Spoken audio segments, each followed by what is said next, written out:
উচ্চতর গণিতের 2 নম্বর অধ্যায়ে আমরা বীজগণিতিক রাশি শুরু করতেছি এখন। বীজগণিতিক রাশি জানার আগে আমাদের কিছু টার্মস জানতে হবে। টার্মস বলতে বোঝায় যে কিছু কি বলে এটাকে, কিছু বেসিক জানা লাগবে। তার মধ্যে একটা হচ্ছে চলক। চলক প্রথমত চলক কি জিনিস হবে?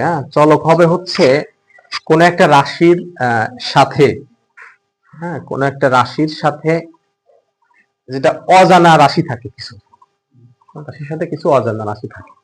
ওই অজানা রাশিগুলোকে আমরা বলি হচ্ছে চলক। চলক বলতে আমরা আসলে অজানা রাশিকেই বুঝি চলক। তাহলে চলক হয় দুই প্রকার, একটা হয় স্বাধীন চলক আর একটা হয়, তাহলে চলক কি জিনিস? অজানা অজানা রাশি। আমরা আসলে যার কি বের করতে পারি না, যার মান আসলে আমরা জানি না, ঠিক আছে, বল কথা জানি না, অজানা রাশি। তাহলে চলক দুই প্রকার হবে, একটা হচ্ছে স্বাধীন চলক,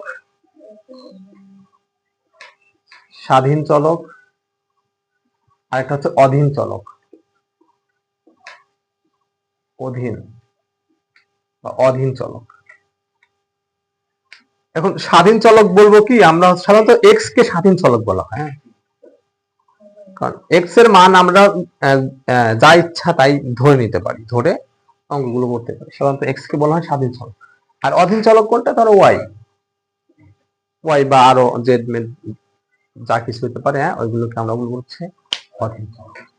এখন বহুপদী কি জিনিস? বহুপদী হচ্ছে একের বেশি পদ নিয়ে গঠিত বীজগণিতিক রাশি। বহুপদী হলো একের বেশি পদ নিয়ে গঠিত বীজগণিতিক রাশি। তাহলে কিরকম হতে পারে? ধরো আমি দিলাম হচ্ছে পি অফ এক্স, মানে এক্স সংশ্লিষ্ট রাশি, পি অফ এক্স হচ্ছে এক্স সংশ্লিষ্ট রাশি, equal x square plus 2x plus 5। তাহলে এটা একটা বহুপদী, কারণ এখানে পদ রয়েছে কি, একটা দুইটা তিনটা পদ রয়েছে, একের অধিক পদ রয়েছে, তাহলে এটাকে আমরা বলবো বহুপদী। বহুপদী। এই চলকের মধ্যে আরেকটা আছে হচ্ছে ধ্রুব পদ, ধ্রুবক। মানে এই বহুপদীর মধ্যে দেখো চলকও থাকে, এক্স একটা চলক, এক চলক বিশিষ্ট বহুপদীর রাশি এটা, কারণ এটার মধ্যে শুধু এক্স আছে। যদি ওয়াই থাকতো, এক্স ওয়াই থাকতো, যেমন ধরো এখানে দিলাম যে x square plus x y plus 5x plus 5y plus 2, তাহলে এটা কি রাশি হবে? দুই চলক বিশিষ্ট, মানে এক্স একটা চলক, ওয়াই একটা চলক, দুই চলক বিশিষ্ট বহুপদী, দুই চলক বিশিষ্ট বহুপদী। এখানে দেখো একটা পদ আছে যার সাথে কোনো নাই, চলক নাই, সেটাকে আমরা বলবো কি? ধ্রুবক। ধ্রুবক বা ধ্রুব পদ, ধ্রুবক, ধ্রুবক, ধ্রুবক। এখন আমরা তো বহুপদী শিখলাম, এই বহুপদী হওয়ার কিছু শর্ত আছে, বহুপদী হওয়ার কিছু শর্ত আছে। যেমন এরকম যে তোমার, আমরা যদি লিখি যে পি অফ এক্স, আমরা ধরলাম x to the power 3 plus 2x square plus 5x plus 9, আমরা আসলে একটা রাশি বানায় নিলাম, যে কোনো একটা রাশি হতে পারে। এটা শর্ত কি? শর্ত হচ্ছে এই যে পাওয়ার গুলো, এক্স এর পাওয়ার গুলো ঋণাত্মক হওয়া যাবে না, মানে মাইনাস হওয়া যাবে না, এক্স এর পাওয়ার গুলো মাইনাস হওয়া যাবে না, এটাই হচ্ছে আমাদের একটা শর্ত। যদি এক্স এর পাওয়ার মাইনাস হয় বা ভগ্নাংশ হয়, ভগ্নাংশ কেমন? ধরো আমি বললাম যে এক্স এর পাওয়ার হইল 1/2, এক্স এর পাওয়ার 1/9, এগুলো ভগ্নাংশ না? যদি তাহলে দুইটা ক্ষেত্রে বহুপদী আমরা এটাকে হবে না, সেটা হচ্ছে কি, চলকের পাওয়ার বা সূচক ঋণাত্মক হলে, চলকের সূচক ঋণাত্মক হলে, আর একটা হচ্ছে চলকের সূচক ভগ্নাংশ হলে, তাহলে বহুপদী হবে না। বহুপদী হবে না। কখন হবে না? বহুপদী হবে না কখন? এক নাম্বার হচ্ছে চলকে ঋণাত্মক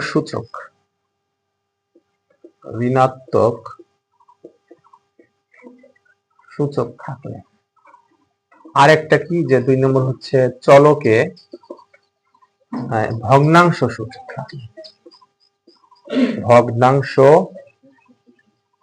সূচক থাকলে, চলকে ভগ্নাংশ সূচক থাকলে।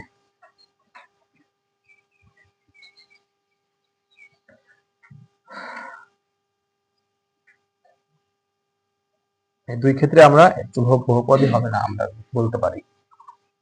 এখন হচ্ছে আমরা এই সংশ্লিষ্ট রাশি থেকে আরো কিছু জানবো যেগুলো আমাদের জন্য অতীব গুরুত্বপূর্ণ। যেমন এখানে কিছু হচ্ছে মুখ্য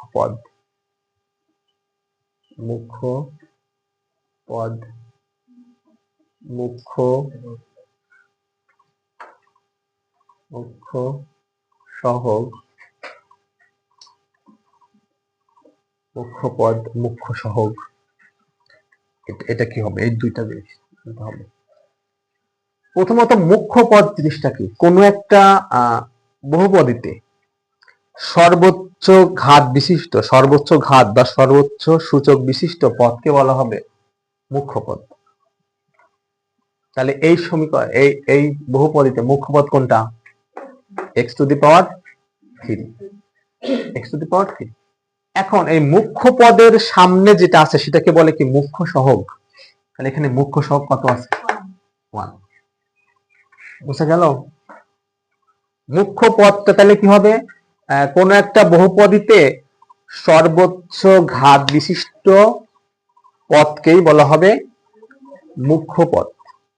আর কোন একটা ওই রাশির মধ্যে সর্বোচ্চ ঘাত বিশিষ্ট পদের যে সহগটা থাকবে তাকে বলবো আমরা মুখ্য সহগ। হ্যাঁ, মুখ্য পদ হচ্ছে, লিখে দিই,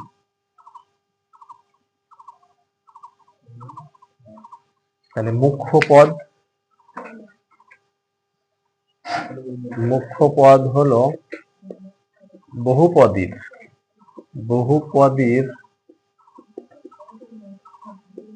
সর্বোচ্চ ঘাত বিশিষ্ট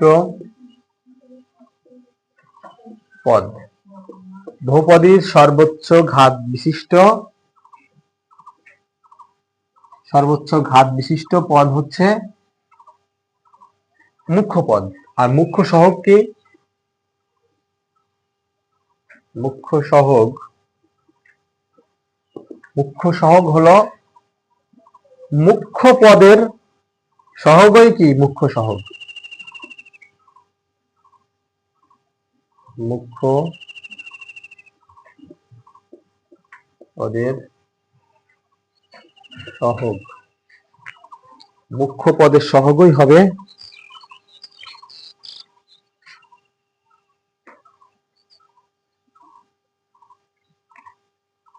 তাহলে উদাহরণ হিসাবে কি বলতে পারি?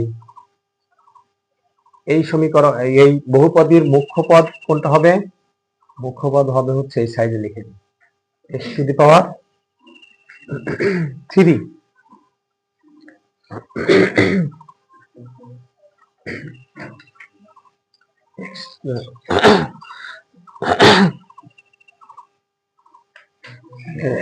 x⁵ হবে আমাদের মুখ্য পদ, আর এর সহগ হবে হচ্ছে 1।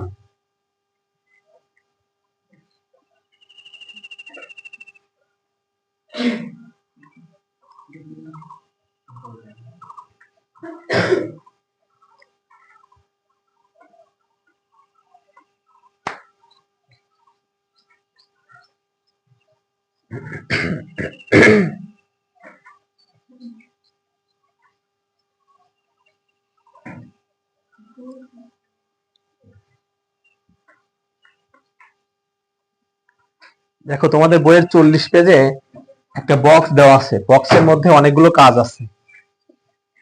কাজগুলো বলা আছে যে নিচের কোনটি বহুপদী বা কোনটি বহুপদী নয় সেগুলো হচ্ছে নির্ণয় করতে হবে।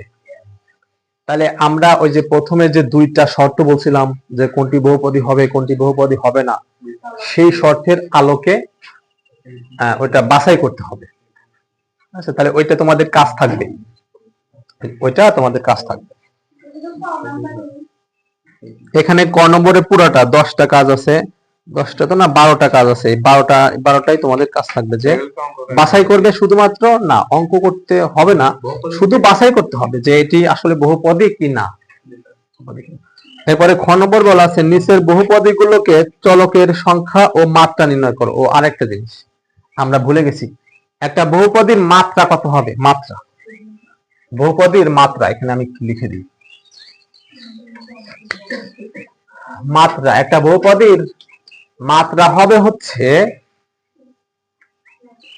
ওই বহুপদীর সর্বোচ্চ ঘাতই হবে তার মাত্রা, বহুপদীর সর্বোচ্চ ঘাতই হবে তার মাত্রা, বহুপদীর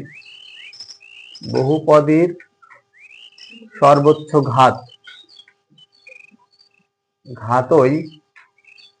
ঘাত হবে মাত্রা। তাহলে এই যে আমরা একটা এক্সাম্পল দিলাম, সেই এক্সাম্পলের মাত্রা কত হবে, অর্থাৎ এটার মাত্রা কত, কিউ, মাত্রা হচ্ছে কিউ। আমরা সুন্দর করে বুঝে গেলাম যে এটা আসলে মাত্রা কত, বা তিন মাত্রা যুক্ত এক চলক বিশিষ্ট বহুপদী। আর এই বহুপদীতে ধ্রুবপদ কোনটা, ধ্রুবপদ নাই, কারণ এর সাথে কোনো চলক নাই, যেহেতু চলক নাই সেহেতু সেটা একটা বহুপদী হিসাবে কাউন্ট হবে। এরপরে গ নম্বর অঙ্কটা, আচ্ছা আমি যদি খ নম্বর অঙ্কটাই কিছু বলে দিই, এখানে দেখি পারো কিনা। যেমন আছে, আমি না একটু কাজ দিচ্ছি, টাস্ক, যেমন 2m² n মাইনাস mn²। এখান থেকে আসলে আমাদের কিছু কোয়েরি থাকবে, কিরকম যে আমরা আসলে প্রশ্ন করব এই সমীকরণে বা এই বহুপদীতে মাত্রা কত হবে, মানে বহুপদীর মাত্রা কত, মাত্রা স্কয়ার বা দুই বলবে, মাত্রা দুই। এখন কয় চলক বিশিষ্ট বহুপদী, এটা দুই চলক বিশিষ্ট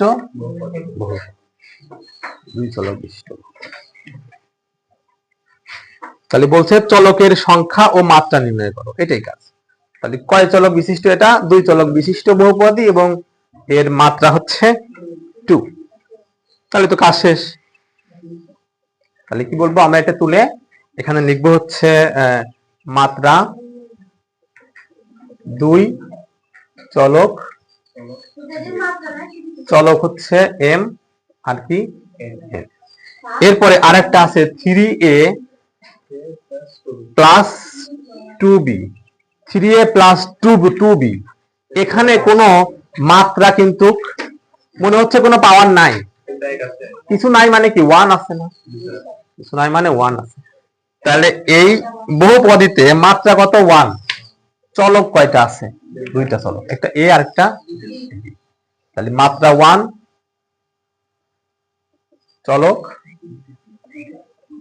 চলক a আর হচ্ছে, তাহলে চলক দুইটা, এখানেও চলক দুইটা আছে।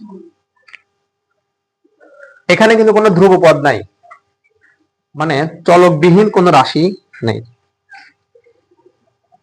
এইবার গ নম্বরে কিছু বলা আছে যে নিচের বহুপদীগুলোর প্রত্যেকটিকে এক চলক বিশিষ্ট আদর্শ আকারে বর্ণনা করো এবং এক চলকের বহুপদী রূপে এর মাত্রা, মুখ্য সহগ ও ধ্রুবপদ নির্ণয় করো।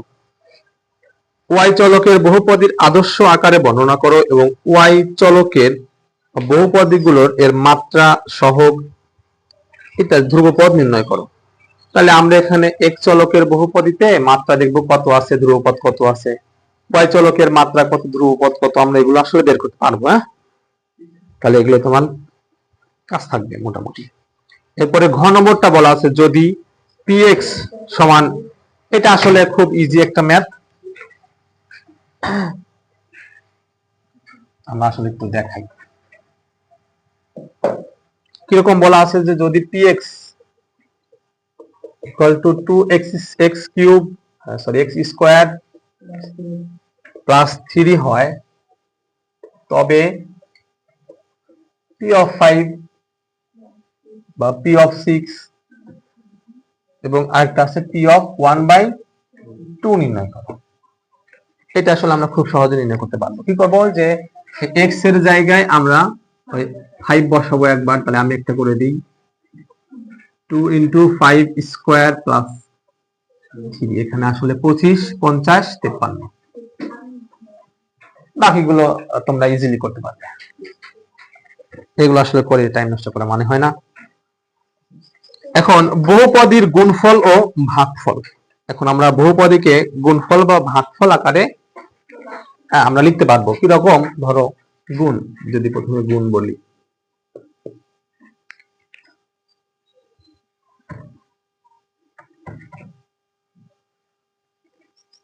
যেমন গুণ বলবো এখানে কি যে x square plus 2 into x plus 1, x square plus 2 into x plus 1,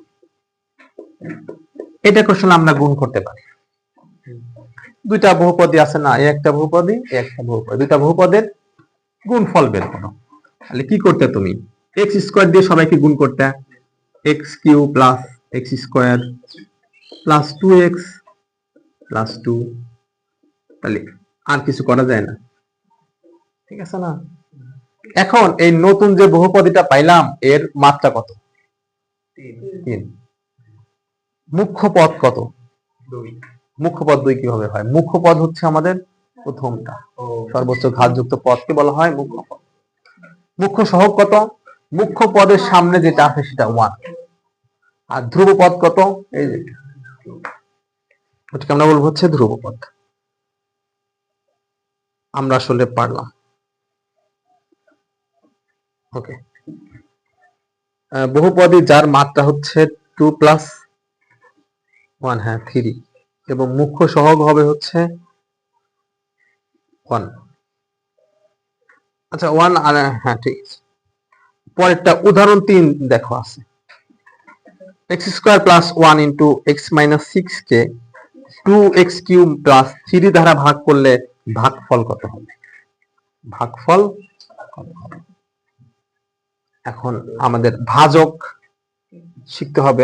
ভাজক, ভাজক বলতে আমরা আসলে বুঝি যে কোনো ভাগফলকে কি দিয়ে ভাজ্যকে কি দিয়ে ভাগ করতেছি, সেটাই তো ভাজক, সেটাই ভাজক।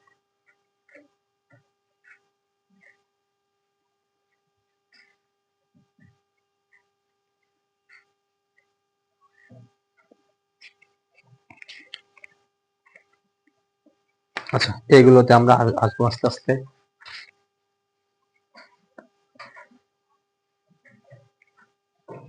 অভেদ, এই যে অভেদ, অভেদ সম্পর্কে একটু জানতে হবে। যেমন দেখো অভেদ সম্পর্কে আমাদের একটু আইডিয়া রাখা লাগবে। অভেদ কি? যে দুটি বহুপদী px বা qx সকল x এর জন্য সমান হলে তাদের সমান সমতাকে অভেদ বলা হয়। অভেদ বলা হয়। যেমন ধরো যে px অভেদ pq, px এর px অভেদ pq, তাহলে এটা কিভাবে হইলো? সকল x এর সকল মানের জন্য বা x এর জন্য সমান হলে তাদের সমতাকে অভেদ বলা হয়। অর্থাৎ x এর জন্য p এবং q, x এর জন্য কি q আর x, হ্যাঁ দুটো যদি সমান হয় তাহলে ওকে আমরা কি বলবো? অভেদ বলবো।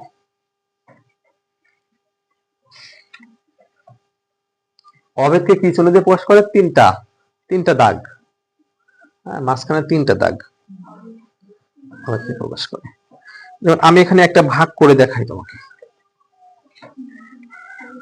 ছোট্ট একটা ভাগ করে দেখাই যে x square minus 5x plus 6, x square minus 5x plus 6, এটাকে আমরা ভাগ করব হচ্ছে x মাইনাস 4 দ্বারা ভাগ করব। আমি পদ্ধতিটা একটু শিখাই দিই। x-4 দ্বারা ভাগ করব।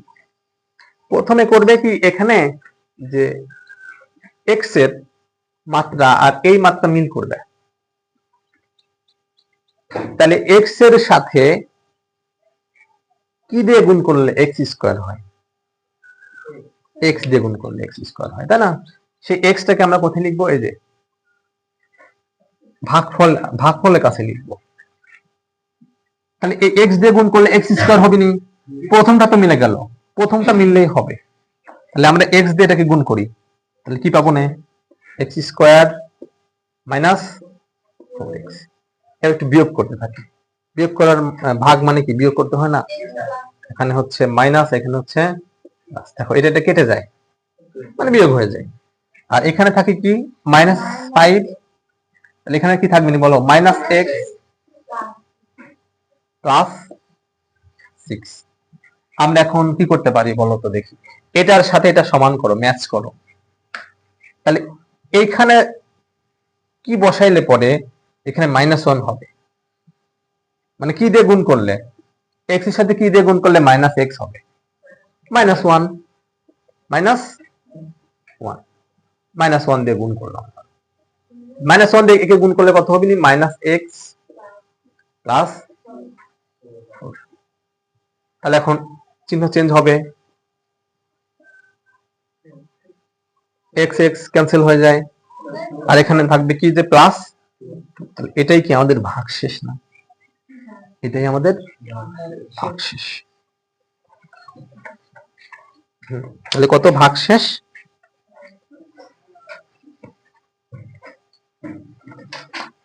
ভাগশেষ 2।